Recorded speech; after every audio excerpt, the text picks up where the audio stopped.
देखो जो अब अगला क्वेश्चन है इसको हम बताने जा रहे हैं जो 17 के लिए है। ठीक,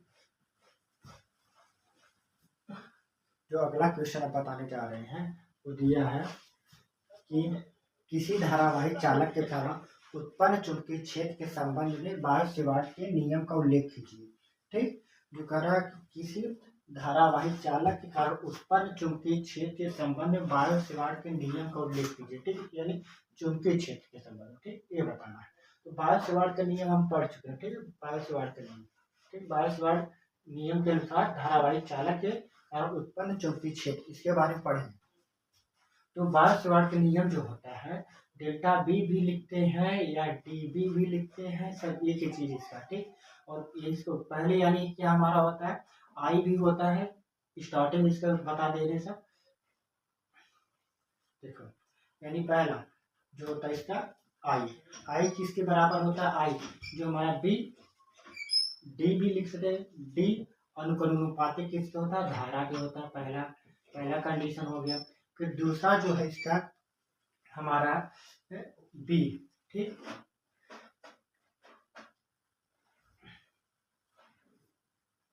तो देखो डी बी हो गया। ठीक, तो किसके हो गया हमारा अनुकरणुपाती एल, ठीक, लंबाई का अनुपाती हो गया। फिर डी बी हो गया किसका अनुपाती, बी साइन थीटा हो गया। ठीक, और ये किसके डी बी किसके हो गया, दूरी के बीच का अनुपाती हो गया। ठीक, ये चार कंडीशन, चार इक्वेशन इसके बनते हैं। ठीक, नहीं तो यह भी लिख सकते हो इसका डी बी अनुक्रमाते बी, ठीक, 5 बना सकते हो, यानी चुंबकीय क्षेत्र भी अनुक्रमाते होता है बायोट में। ठीक, अब डी बी, अब पहला यानी जब यहाँ कांस्टेंट हटता है इन सब यानी डी बी यानी चारों इक्वेशन को जो साथ लिख लेते हैं। बी अनुक्रमाते हो गया आई, ठीक, आई हो गया। अब यहाँ इधर से साइड से देखो डी बी अनुक्रमाते आई हो गया बी एल साइन थीटा अपान आर स्क्वायर। जब यानी इस नियतांक को हटाएंगे, अनुक्रमानुपातिक का चिन्ह हटाते हैं तो यानी डीबी का जब चिन्ह हटाते हैं तो यानी क्या आता है म्यू नॉट अपान 4 पाई। ठीक, आई बी एल साइन थीटा। ठीक, इसका फिगर जो बनता है ऐसे, ठीक, इसका ऐसे फिगर बनता है।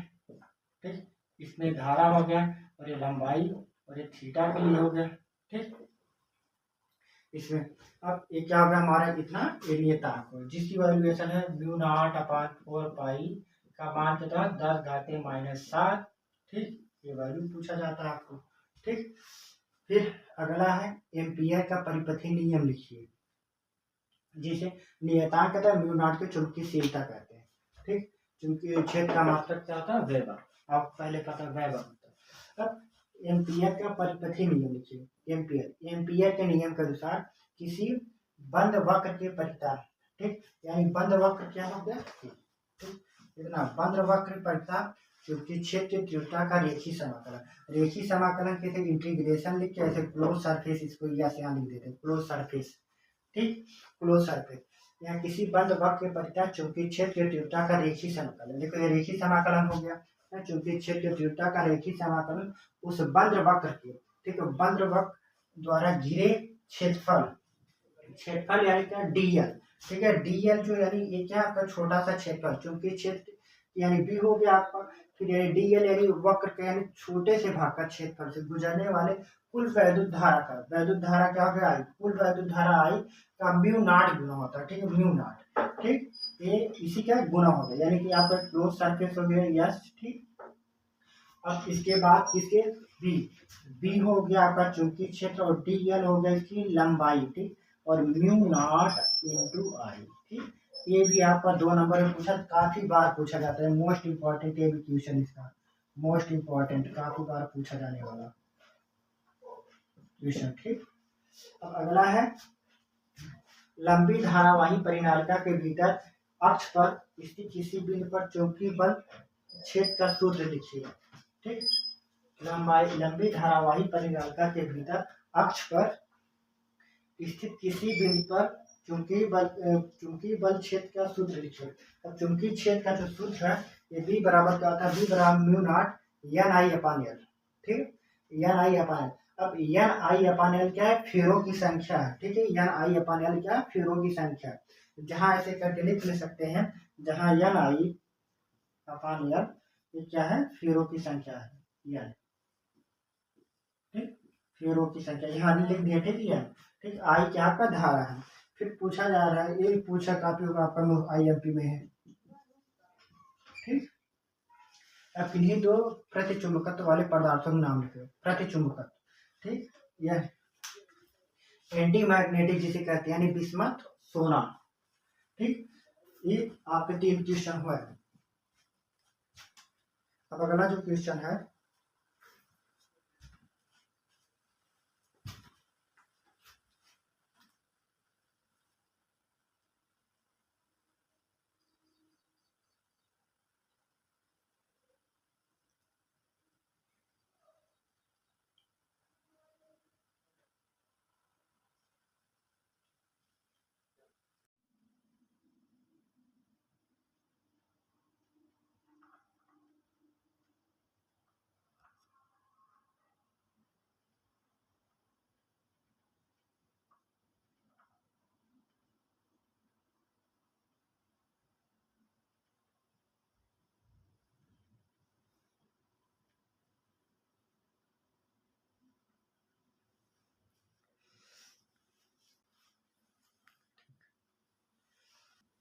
वो क्या है, विद्युत चुंबकीय प्रेरण में लेंज का नियम क्या है, ठीक। एक लॉरेंज बल होता है, वो अलग है, और लेंज का नियम भी अलग है।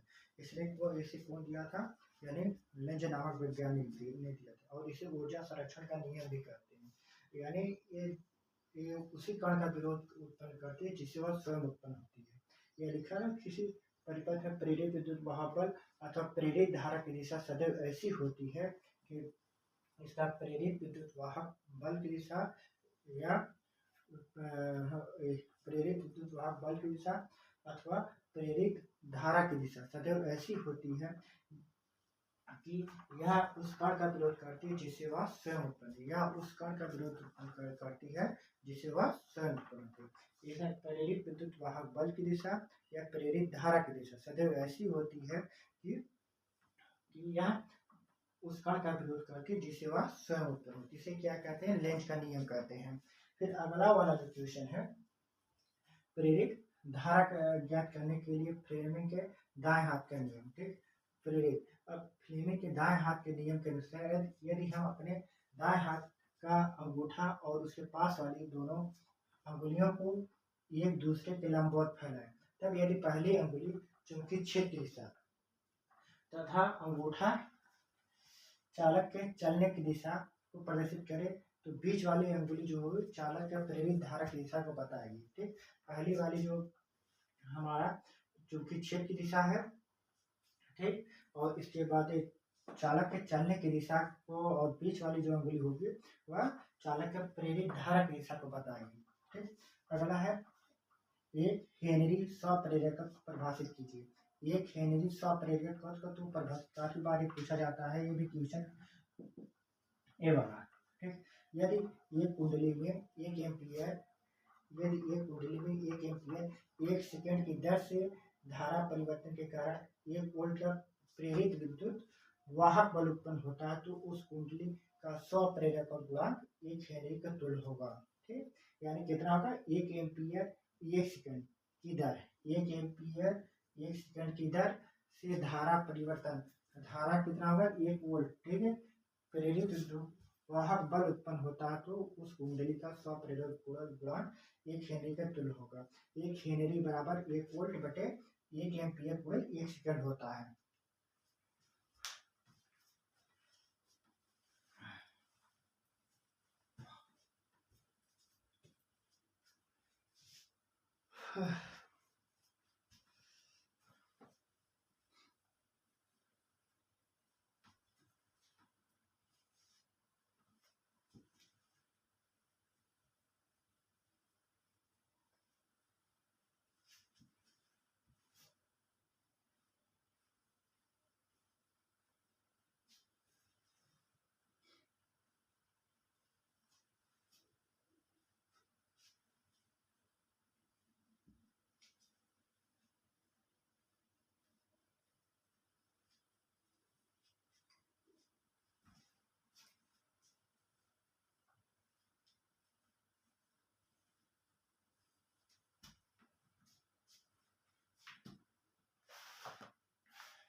24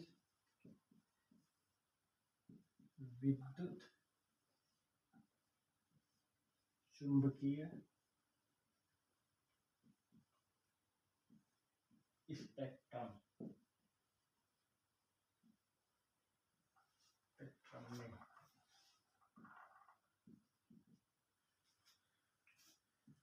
सबसे अधिक तथा सबसे कम विद्युत चुंबकीय स्पेक्ट्रम में सबसे अधिक तथा सबसे कम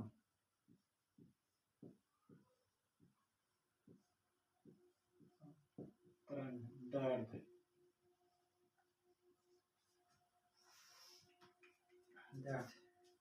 के तरंगों के नाम बताइए। तरंग दैर्ध्य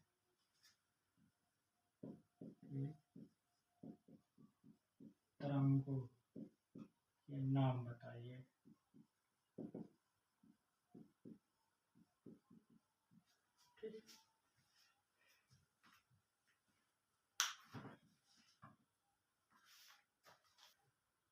इसका जो सॉल्यूशन है, इसका हल जो है उत्तर सबसे अधिक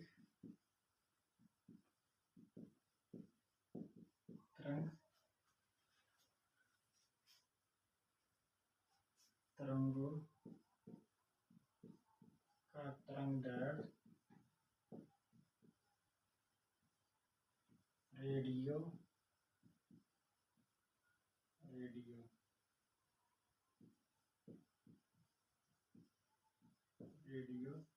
तरंगें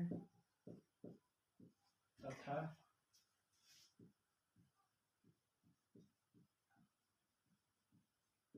सबसे कम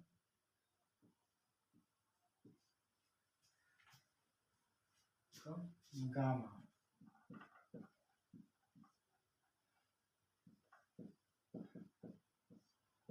तरंगे का तरंग दैर्ध्य।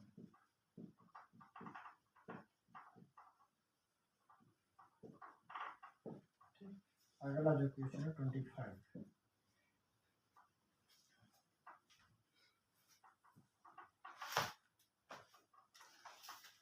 ये क्या दिया है? विद्युत चुंबकीय तरंगों के स्पेक्ट्रम की आवृत्ति बढ़ते हुए क्रम में लिखिए।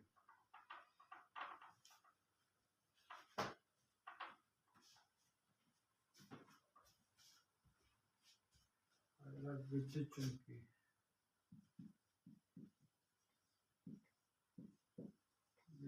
चुंबकीय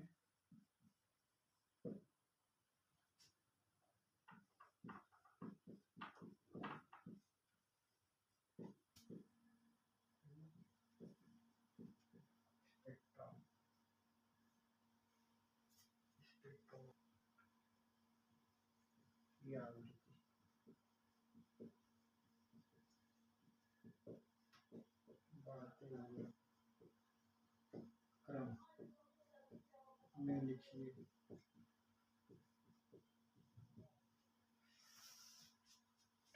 इसका सॉल्यूशन जो है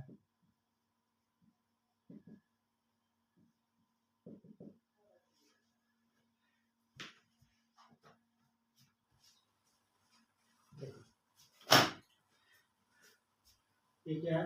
विद्युत चुंबकीय तरंगों के स्पेक्ट्रमों की आवृत्ति बढ़ते हुए क्रम। पहला है रेडियो तरंगे, ठीक, यानी कि भेदन की क्षमता जो है रेडियो तरंगे के सबसे तेज होती है। उसमें माइक्रो तरंगे है, ठीक। फिर अवरक्त विकिरण, दृश्य विकिरण, परावैगनी विकिरण, ये तीन इसको जानते हैं। अवरक्त, ठीक, इतना अवरक्त विकिरण, दृश्य विकिरण, परावैगनी विकिरण, इतना तो यानी आप पढ़े भी होंगे, अगर जानते भी होंगे इसके बारे में, ठीक। एक्स किरण इसके बारे में जानते हो, एक्सरे कराने जाते हो तो यानी उसमें आपको एक्स विकिरण जो यानी हड्डियों के क्षेत्र, ठीक, एक्सरे करानी चाहिए आपको।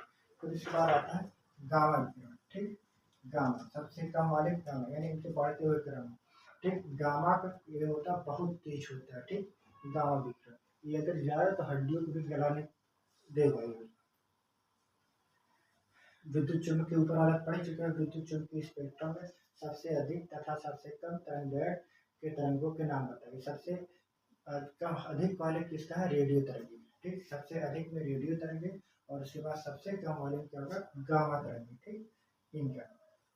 फिर अगला जो क्वेश्चन है,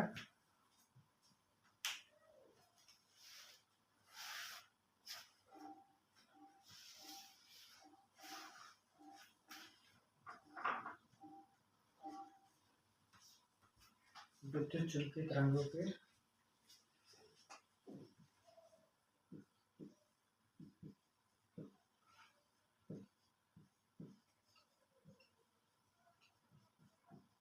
चुम्बकीय तरंगों की तरंगदैर्घ्य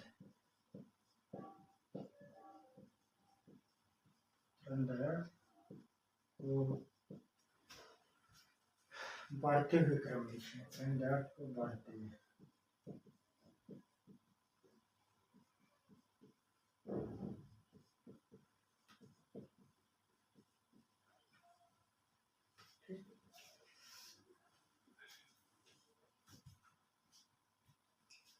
अब देखो यहाँ ने क्या? आवृत्ति यानी इसका फ्रीक्वेंसी कितना, अब इसके बाद तरंगदैर्घ्य। ठीक, अब इसका सॉल्यूशन को एकदम सपोज उल्टा है इसी का।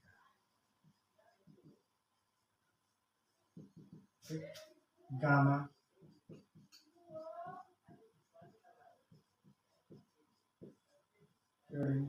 एक्स फिर इसके बाद एक्स रे के बाद होगा माइक्रो